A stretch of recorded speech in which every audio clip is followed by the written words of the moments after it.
La Tierra, una masa gigante de roca y agua que flota en el espacio.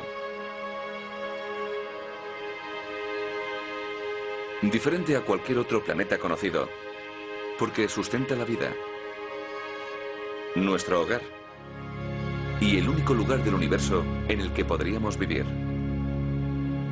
Pero ¿cómo llegamos hasta aquí? ¿Qué extrañas fuerzas de la naturaleza crearon el planeta vivo del que dependemos?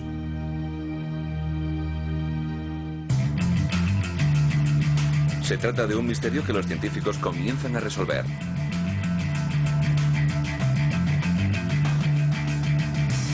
Ciencia al Desnudo recopila los datos que desvelan cómo se creó una Tierra en la que pudiesen vivir los seres humanos.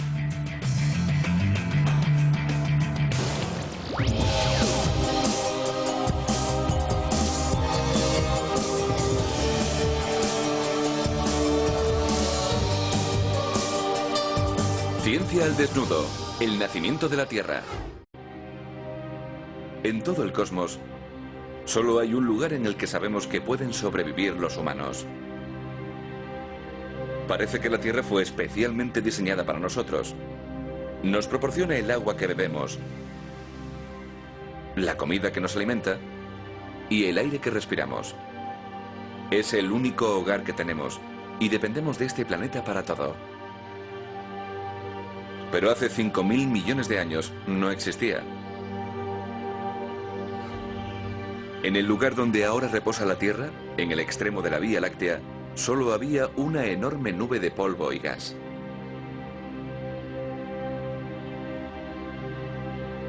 Esta es la increíble historia de lo que transformó esa nube en el planeta que conocemos en la actualidad.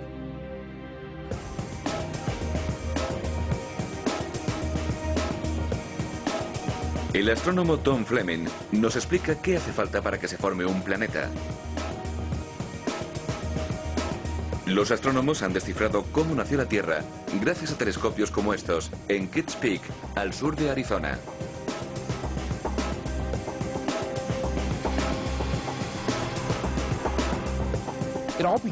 Todo comienza con una enorme nube de polvo y gas. Partículas pequeñas de materia sucia, granos de arena, granos de silicio. Estas zonas de gas y polvo reciben el nombre científico de nubes moleculares. Pero no tienen nada que ver con las nubes que vemos desde la Tierra. Las nubes moleculares son muy grandes. Cubren distancias de cientos de años luz. La Tierra se formó de nubes como estas, fotografiadas por el telescopio espacial Hubble. Las nubes se componen de los restos de cientos de estrellas muertas. Cuando las estrellas de los primeros años del universo quemaron su combustible, explotaron y esparcieron sus cenizas por el espacio.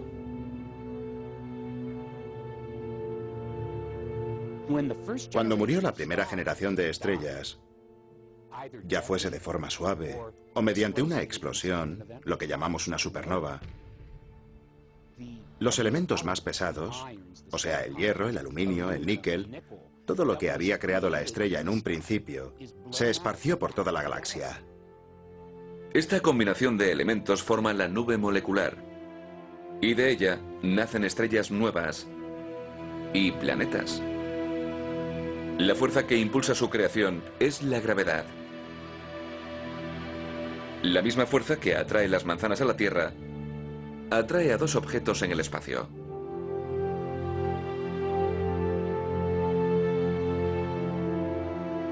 Y hace que las partículas de polvo de la nube molecular se cohesionen. En los próximos 10 millones de años, la nube molecular se contraerá bajo la fuerza de su propia gravedad.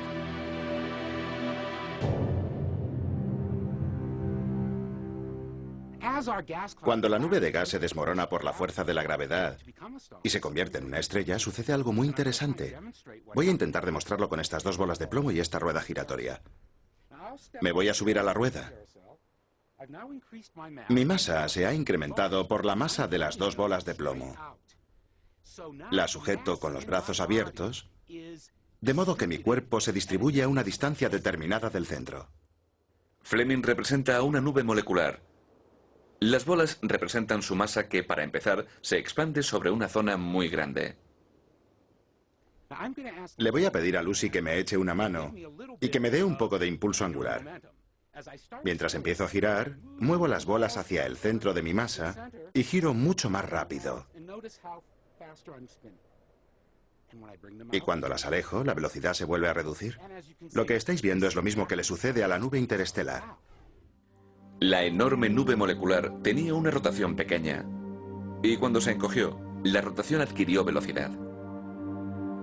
Al contraerse la nube, la energía de la materia que flotaba en el espacio provocó que su centro se recalentara. Y la bola giratoria se convirtió en el Sol. El resto de la nube giraba tan rápido que se esparció, formando una enorme esfera de materia que formaría la Tierra y todos los demás planetas.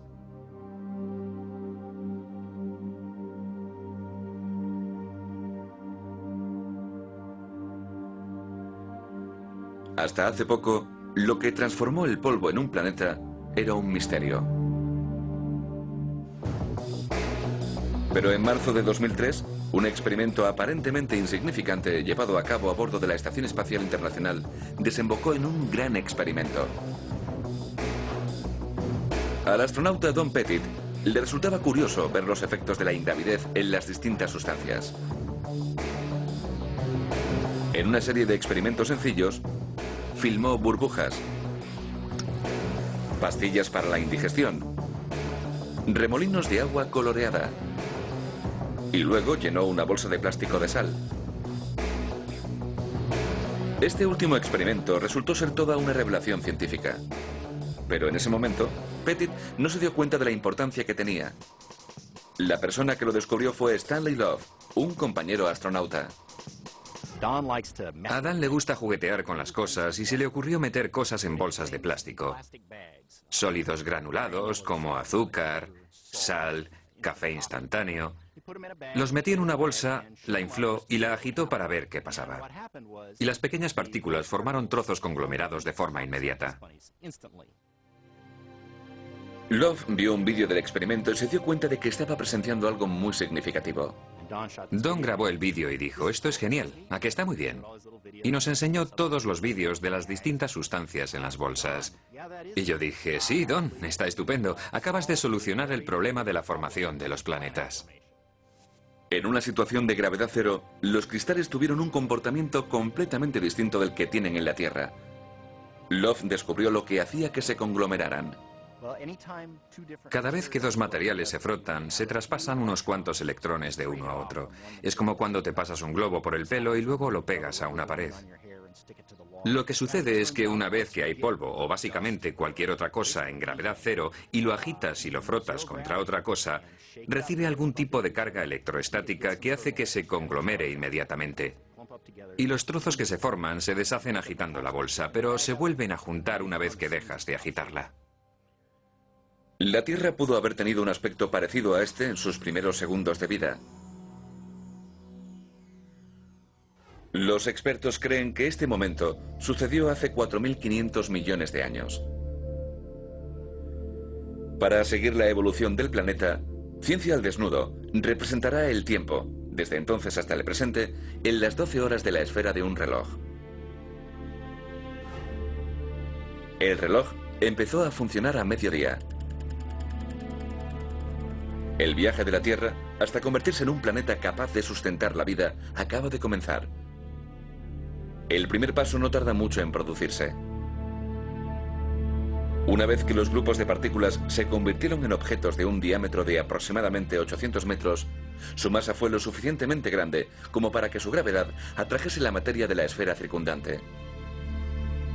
Como aspiradores gigantes, rodearon al Sol chupando de la materia de la esfera hasta que ya no quedaba nada que consumir.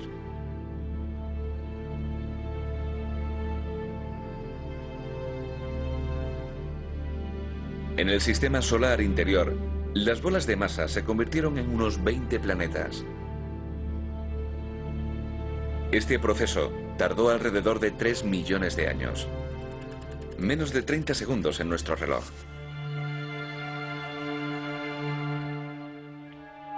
La La siguiente fase de la evolución de la Tierra fue increíblemente violenta. Al orbitar los 20 planetas alrededor del Sol, sus gravedades se afectaron entre ellas y comenzaron a colisionar. Con cada colisión se producía la combinación de dos planetas.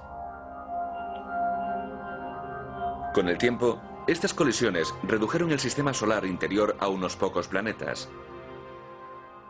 Venus, Mercurio, Marte y la Tierra. Los astrónomos creen que la Tierra llegó a esta fase en unos 30 millones de años. Solo han pasado 5 minutos en el reloj. Pero ¿cómo era la Tierra primigenia? ¿Qué hubiera pasado si ya hubiesen existido los seres humanos? La energía de las colisiones con los otros planetas calentó enormemente a la Tierra.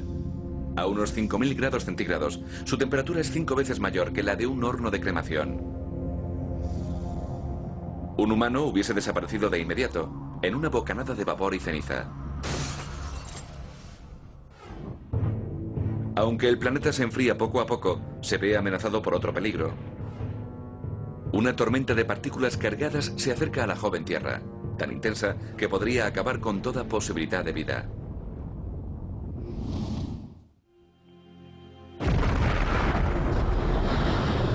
Hace 4.500 millones de años, una nube de polvo gigante se desplomó para formar nuestro sistema solar. El Sol, los planetas y la Tierra. Pero al empezar a enfriarse, la recién formada Tierra se enfrentó a uno de los mayores peligros para su existencia: un huracán de partículas mortales del Sol. Boulder, Colorado. En el Centro de Entorno Espacial, los meteorólogos supervisan las tormentas solares. Las condiciones meteorológicas más adversas que jamás veamos. Allí afuera, una brisa ligera viaja a 320 kilómetros por segundo y una temperatura relativamente baja es de más de 4000 grados centígrados. Es necesaria una supervisión constante porque las tormentas solares también afectan a la Tierra. El científico espacial Rodney Bierek sabe lo peligroso que puede llegar a ser el Sol. El Sol es una enorme explosión y de ella salen miles de partículas de energía. Estas partículas crean el viento solar y viajan hacia la Tierra a velocidades de hasta 1.600.000 kilómetros por hora. Si el viento solar es demasiado fuerte, puede matar.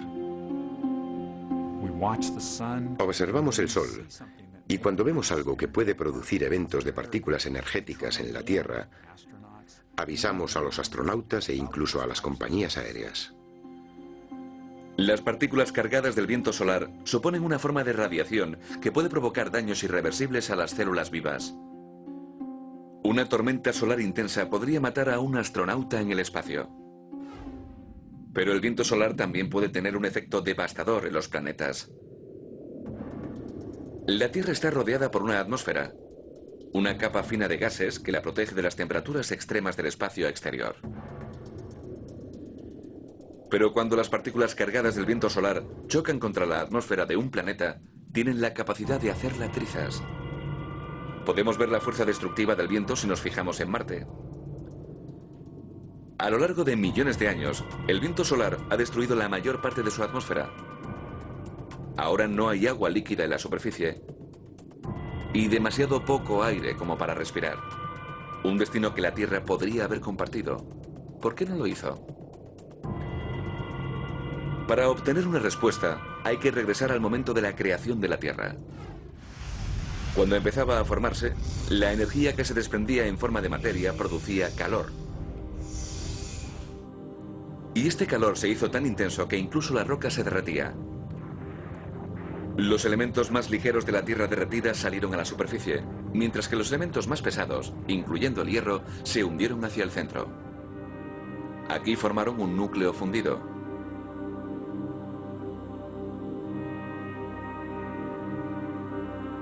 Y este núcleo de hierro es el que nos protege de los efectos mortales de los rayos del Sol.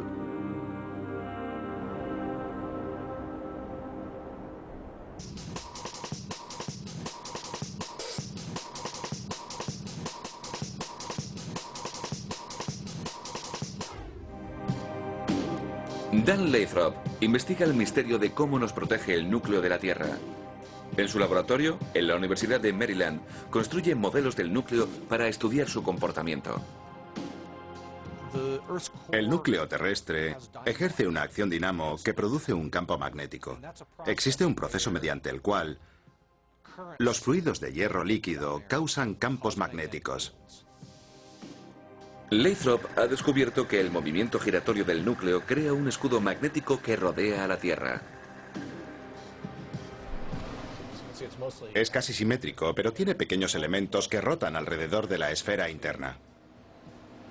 Para demostrar cómo funciona, Lathrop lleva a cabo un sencillo experimento.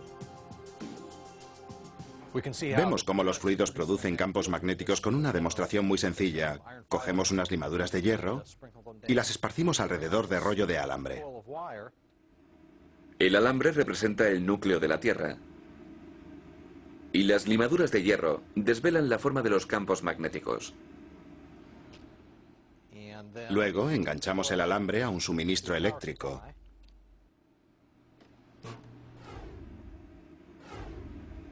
Se ve cómo las limaduras de hierro se alinean con los campos magnéticos que pasan por el centro del núcleo y alrededor de los extremos. La electricidad del alambre produce un campo magnético. Y lo mismo sucede a mayor escala con el núcleo de la Tierra. Su campo magnético hace que nuestro planeta tenga polo norte y sur. Y también se extiende hacia el espacio exterior en lo que se llama la magnetosfera, que es la que nos protege del viento solar. Las partículas del Sol que se dirigen hacia la Tierra son bloqueadas por la magnetosfera. Y las que consiguen traspasarla se desvían hacia los polos.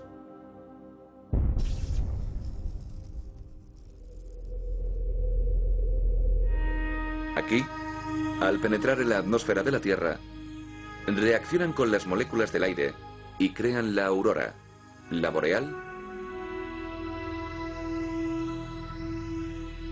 y la austral.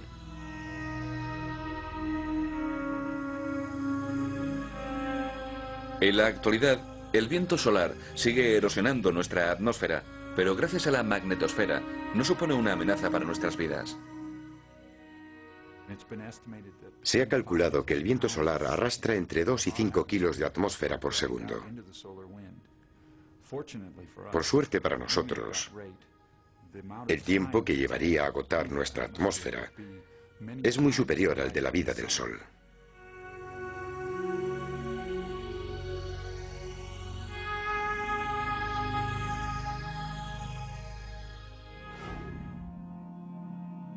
El campo magnético que produce el hierro del centro de la Tierra jugó un papel esencial en la evolución de nuestro planeta.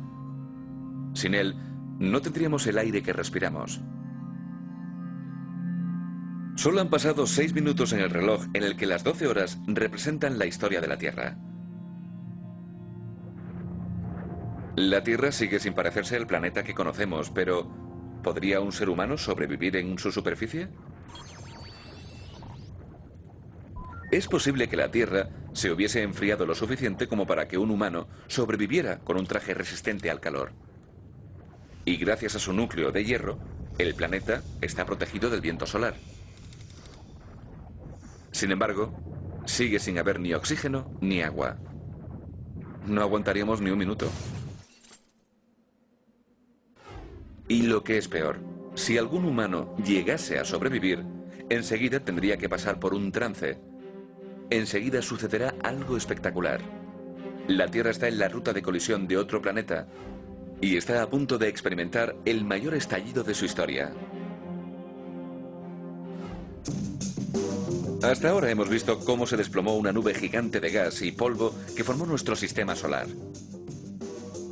Y cómo el núcleo de hierro fundido de la Tierra ha creado un campo magnético que protege al planeta de los efectos mortales del viento solar.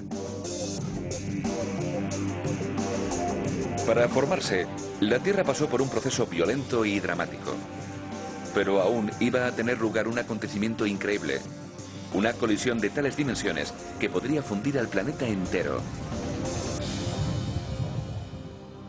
Y sabemos qué sucedió gracias a un enorme objeto que circula sobre nuestras cabezas. La Luna es la compañera constante de la Tierra. Los humanos se han preguntado de dónde venía durante siglos. Existían muchas teorías. Algunos pensaban que se había formado por la Tierra primigenia, que giraba tan rápido que lanzaba materia hacia el espacio.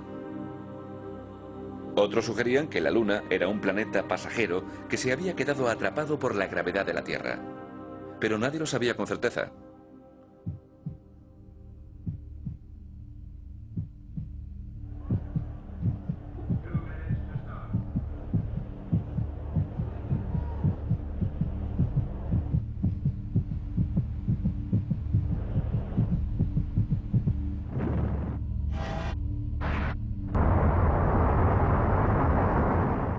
En 1963, Estados Unidos desarrolló el programa Apolo. Uno de los objetivos de la misión era descubrir cómo se había formado la Luna. Hola, Houston. Suite 16 ha llegado. Vale. Preparado para el aterrizaje. 3. Preparados para el contacto. Contacto. Fantástico. A finales de los 60 y principios de los 70, los astronautas americanos hicieron 6 viajes a la Luna. Jugaron al golf, probaron sus destrezas de conducción y recogieron 380 kilos de roca lunar para que los investigaran los científicos de casa. ¿Qué tal si la mueves? Ni hablar.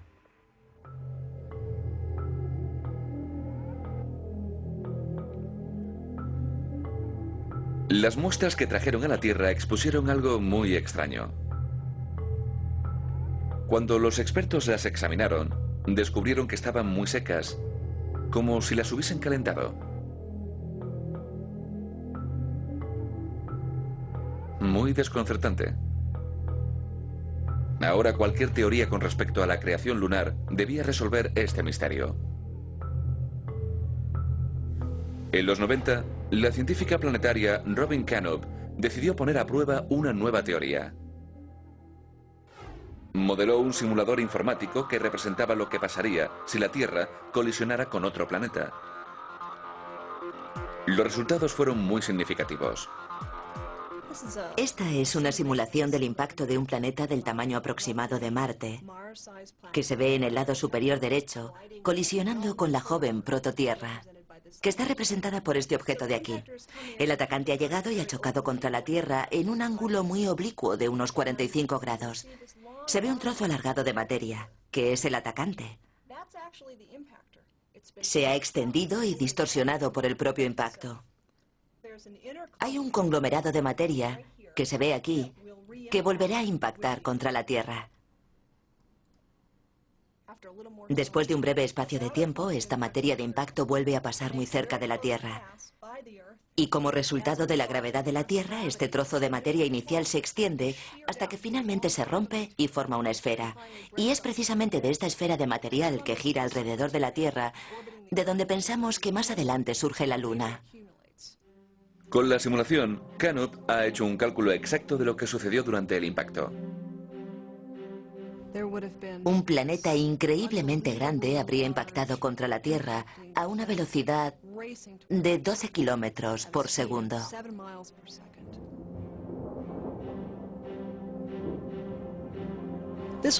Habría sido un objeto enorme, un planeta de la mitad del tamaño de la misma Tierra.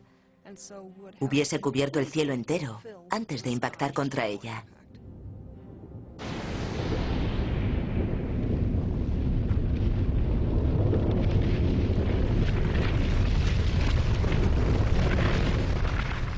El impacto fue un acontecimiento de una energía desbordante, con la suficiente energía como para derretir la Tierra entera y pulverizar una parte muy importante de su materia rocosa. Cuando el planeta chocó contra la Tierra, el golpe lanzó materia terrestre hacia el espacio. Y la mayor parte de estos escombros permanecieron en órbita, en la forma de una esfera de roca y polvo. Un trozo de la materia giratoria se hizo lo suficientemente grande como para que su gravedad absorbiese otros elementos de la esfera y así convertirse en la Luna.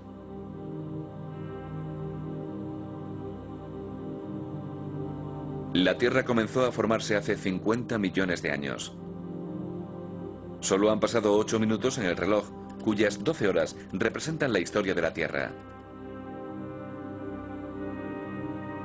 En esta etapa de su vida, la Tierra tiene una apariencia muy distinta a la que conocemos. Debido al impacto, su superficie permaneció derretida durante miles de años. Y la Luna estaba 15 veces más cerca de lo que está hoy. Una noche de luna llena habría sido impresionante en aquella época, en la que nuestro satélite se veía 15 veces más grande que ahora.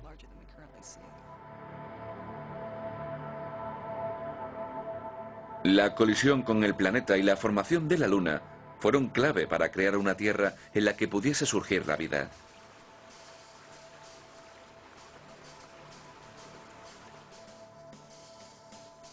Es probable que la colisión inclinara el eje de la Tierra. Esta inclinación nos regaló las estaciones.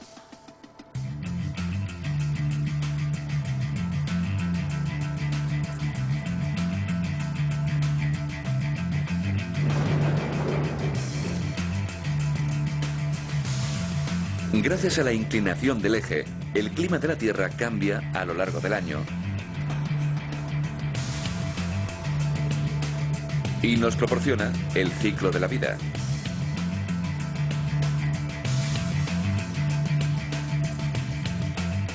Puede que la vida en la Tierra hubiese evolucionado sin necesidad de las estaciones, pero habría sido un planeta muy diferente del que conocemos hoy.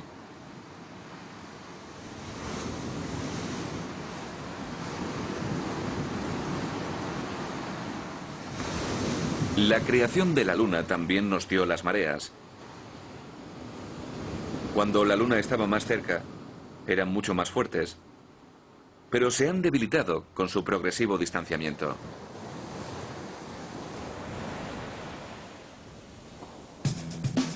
Hoy en día, damos a los océanos por hecho, pero hace 4.500 millones de años no existían.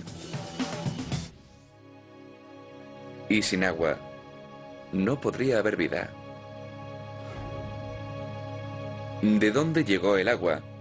¿Y cómo llegó hasta aquí? Es una de las historias más alucinantes de la ciencia.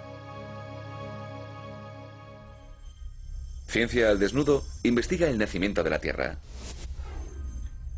¿Cómo creó la naturaleza un planeta en el que pudiésemos vivir los humanos? De momento sabemos que la Tierra se formó a partir de una nube gigante de gas y polvo. Su núcleo de hierro creó un campo magnético que la protegió de las partículas mortíferas del viento solar. Y sobrevivió al terrible impacto de otro planeta. Pero para que apareciese la vida en la Tierra, se necesitaba agua. ¿Y de dónde surgió? Es uno de los grandes misterios de la ciencia.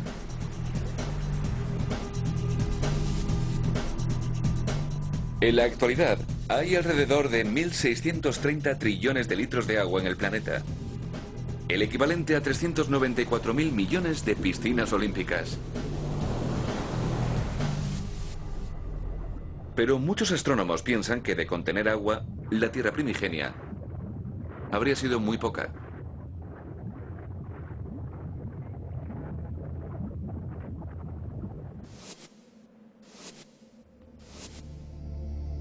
En los tiempos en los que se estaba formando la Tierra, el sistema solar interior era demasiado cálido como para que existiera agua en forma líquida.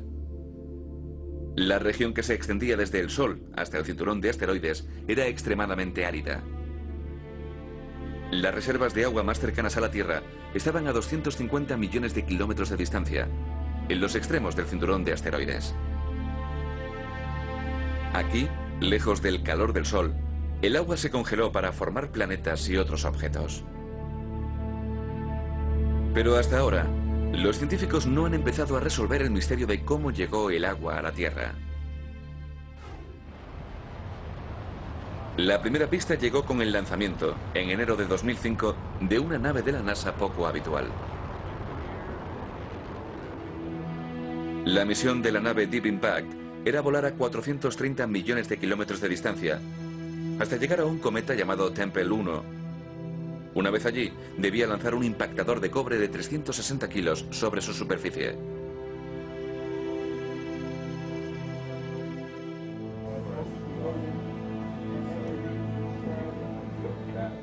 La misión cubría la tentativa de tratar de entender algunos de los objetos más misteriosos del sistema solar. Durante siglos, la creencia generalizada era que los cometas habían traído el agua a la Tierra. Cuando observaban los cráteres de la Luna, parecía evidente que su superficie había sido bombardeada por objetos enormes. Y otros objetos similares debieron de impactar en la Tierra. Aunque la actividad geológica de nuestro planeta más dinámica haya borrado su rastro desde entonces. Los expertos estaban convencidos de que los cometas contenían agua en forma de hielo.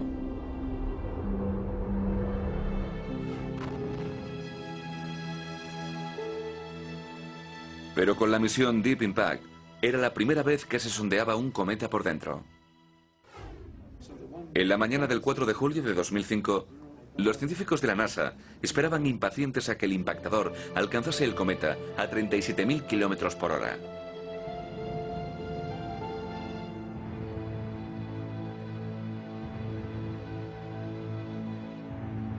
El éxito fue rotundo.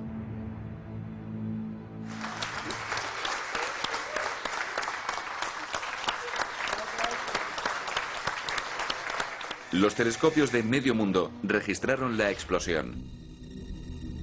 Los análisis de su composición confirmaron que los cometas contienen cantidades importantes de agua. ¿Pero pudieron haberla traído a la Tierra? Los astrónomos han estudiado el tipo de agua que contienen las colas de vapor de los cometas. Querían saber si se correspondía al agua de la Tierra. De momento, los expertos solo han analizado 3 cometas. Y los resultados no son demasiado esperanzadores para la teoría de los cometas. El agua de los 3 cometas no es la misma que la de nuestros océanos. La teoría de los cometas aún no ha muerto, pero se está evaporando. En su lugar, los científicos desarrollan una apasionante idea.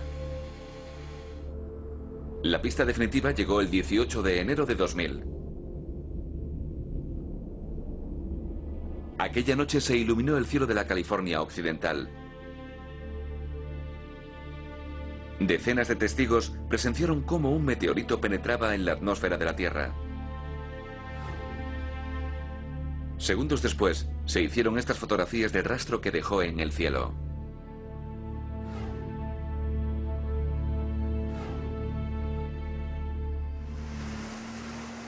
En su descenso hacia la Tierra, el meteorito se partió en una serie de trozos que aterrizaron en el lago Tagish de la Columbia Británica. A los pocos días, los científicos extraían los restos congelados.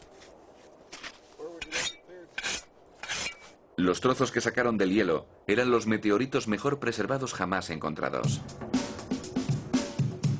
Un trozo intacto fue enviado a los laboratorios de la NASA en el Centro Espacial Johnson de Houston.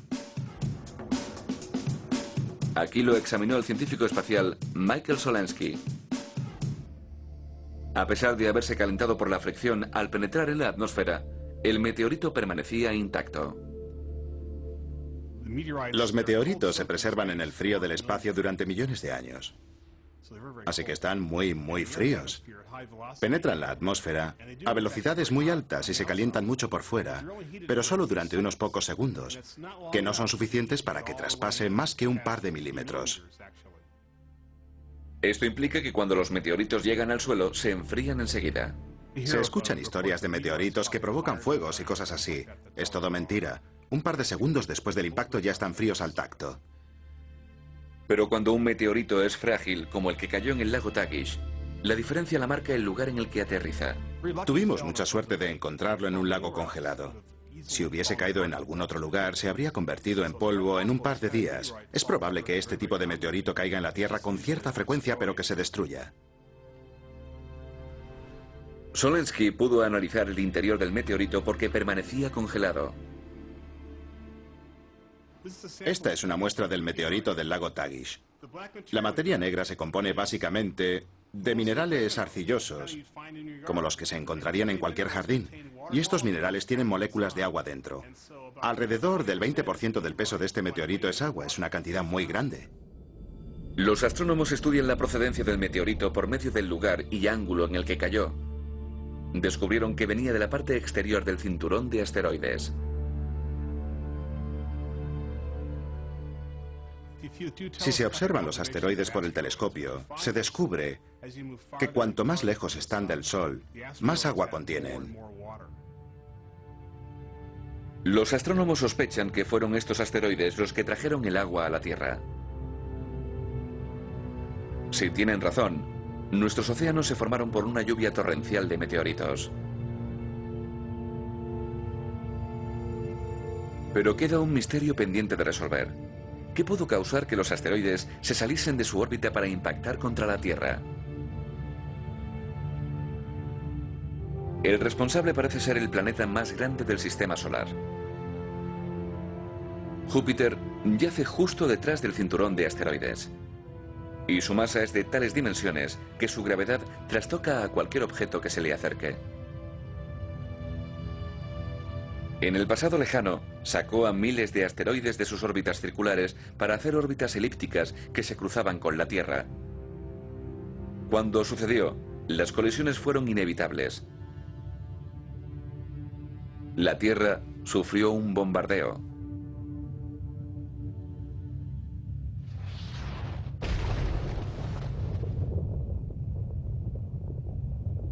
Los asteroides se despedazaron cuando chocaron contra la Tierra y soltaron el agua que contenían.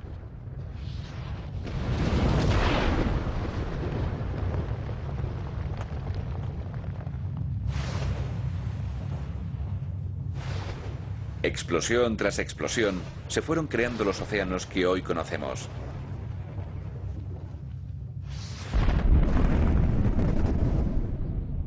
Los expertos solían pensar que pasaron cientos de millones de años hasta que la Tierra conoció el agua. Pero investigaciones recientes sugieren que llegó bastante antes. Las pruebas las tiene el geólogo Stephen Moishes. En su laboratorio de Boulder, Colorado, Moishes pulverizó algunas de las rocas más antiguas del mundo. Extrajo de su interior unos pequeños cristales llamados circones. El circón es un mineral común. Suele ser pequeño y es muy resistente. Utilizando una microsonda iónica, Moishes analiza los circones y mide la composición de oxígeno que hay en su interior. Descubrió que los cristales habían formado un tipo particular de roca, una que solo podía existir si había agua en la Tierra.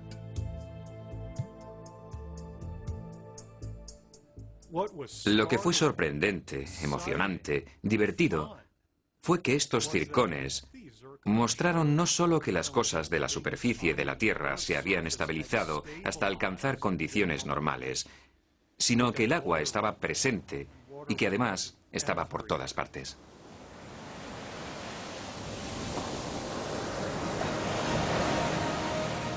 Moishes calculó el tiempo que llevaba el agua en la Tierra por la edad de los circones. Los circones de algunas de las rocas tienen cerca de 4.400 años.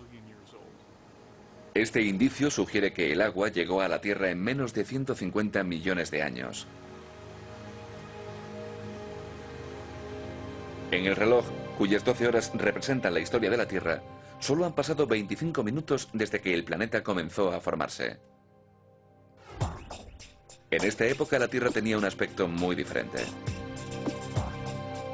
El mar estaba lleno de hierro y la mayoría provenía de unas ventosas hidrotermales.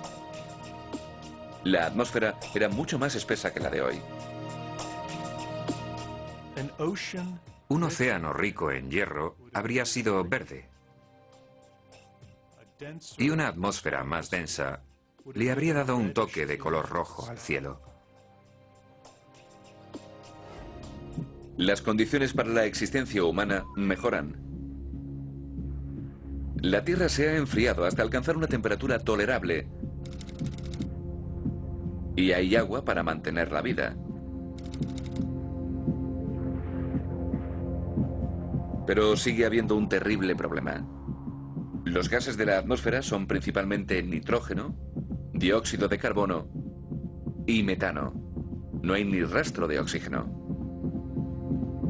Sin oxígeno que respirar, el ser humano no puede sobrevivir.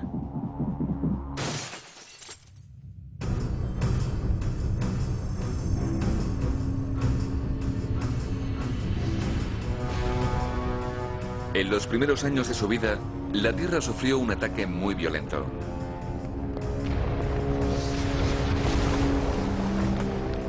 Con el tiempo, la actividad se redujo hasta que 500.000 años después de su formación, la Tierra se enfrió y quedó cubierta de océanos. Pero seguía sin haber oxígeno en la atmósfera. Y sin él, ni los animales ni los humanos podían existir.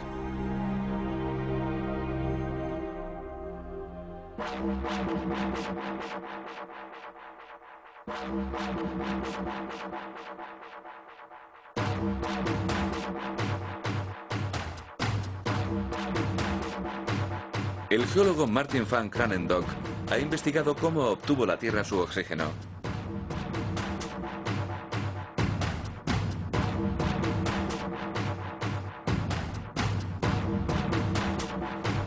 Su investigación le ha traído a Shark Bay, en la costa oeste de Australia. Patrimonio de la humanidad, es hogar de plantas, dugongs y delfines mansos.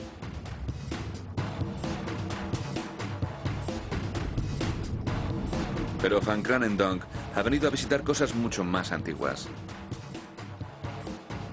Este es uno de los dos únicos lugares del mundo en el que existen unas extrañas criaturas llamadas estromatolitos.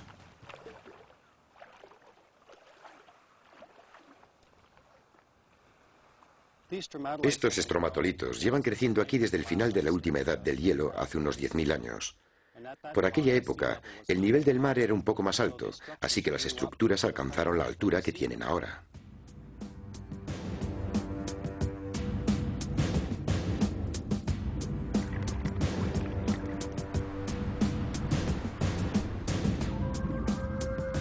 Los estromatolitos son estructuras primitivas que aquí aparecen en dos formas: pilares de bacteria viva y sedimento, o esteras bacteriales planas. La parte viva del estromatolito se compone de una bacteria verde y azul que crece mediante la fotosíntesis. Esta bacteria absorbe la energía del sol y convierte el dióxido de carbono en oxígeno.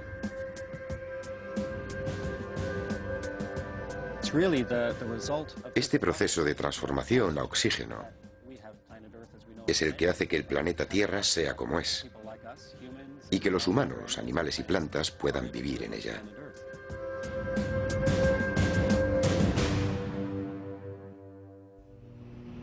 Van Kranendonk piensa que los estromatolitos crearon el oxígeno de la Tierra por un notable descubrimiento a 1500 kilómetros de distancia en una región muy remota del norte de Australia. Estamos en Pilbara, uno de los paisajes más antiguos del mundo. Si quieres descubrir qué sucedió en la prehistoria de la Tierra, hay que venir aquí.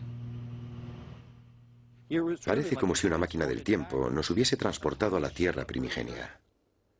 Se me pone la piel de gallina al caminar por un entorno tan antiguo.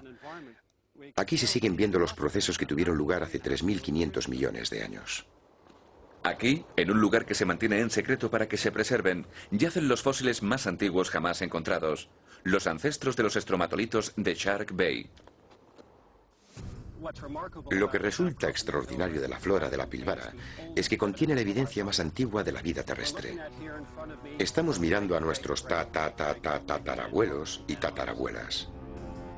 Nadie sabe cómo empezó la vida en la Tierra, pero estos fósiles indican que surgió poco después de que el planeta se formara. Estos fósiles de estromatolitos son 15 veces más antiguos que los dinosaurios. La bacteria que los formó vivía aquí 1000 millones de años antes del nacimiento de la Tierra. ¿Ya son las 3 menos 20 en nuestro reloj? Estos fueron los primeros organismos que comenzaron el proceso de cambio de la atmósfera de la Tierra para convertirla en una atmósfera cargada de oxígeno. Gracias a esta existimos nosotros y el resto de la vida que existe en el planeta. Si los estromatolitos existían en la Tierra hace 3.000 millones de años, deberían haber comenzado a aumentar la cantidad de oxígeno del aire. Pero parece ser que no lo hicieron. Durante los 1.000 millones de años siguientes, el nivel de oxígeno de la atmósfera apenas cambió. Lo que le sucedió al oxígeno que produjeron los estromatolitos puede verse a 450 kilómetros de distancia, en este cañón del Parque Nacional Australiano de Carigini. Estas rocas esconden la clave del misterio del oxígeno perdido. Los geólogos llaman a estas rocas formaciones divididas de hierro. Y se piensa que su existencia se debe a los estromatolitos. Estas formaciones son producto de una serie de circunstancias de la historia de la Tierra. Se formaron hace como 2.500 millones de años, cuando la Tierra era muy joven. Y creemos que surgen de la acción microbiana de los océanos de antaño. El océano primigenio de la Tierra estaba lleno de hierro. Al emitir oxígeno, la bacteria del estromatolito reaccionó con el hierro del agua. Este experimento muestra claramente lo que sucedió. Este tarro de agua contiene hierro. Es del mismo color que el océano primigenio de la Tierra. Esta bomba hace las veces de un estromatolito bombeando oxígeno. El oxígeno atraviesa el agua y reacciona con el hierro para formar un óxido ferroso que se precipita hacia afuera como herrumbre. Había tanto hierro en los océanos que durante más de 1.000 millones de años absorbió casi todo el oxígeno que producían los estromatolitos. La herrumbre salía, caía al fondo del océano y se convertía en roca. Se calcula que en todo el mundo estas rocas encierran una cantidad 20 veces mayor que la que hay en la atmósfera actual.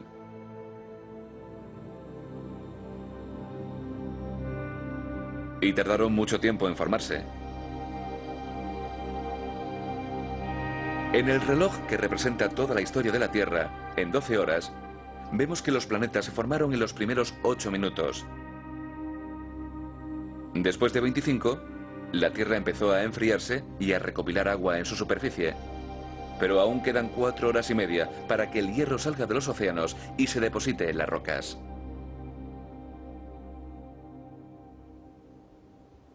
Es entonces cuando los niveles de oxígeno de la atmósfera comienzan a elevarse. Esto sucedió hace aproximadamente 2.500 millones de años. En los siguientes 2.000, el nivel incrementó, y hace solamente 500 millones que alcanzó el nivel necesario para la supervivencia de los animales.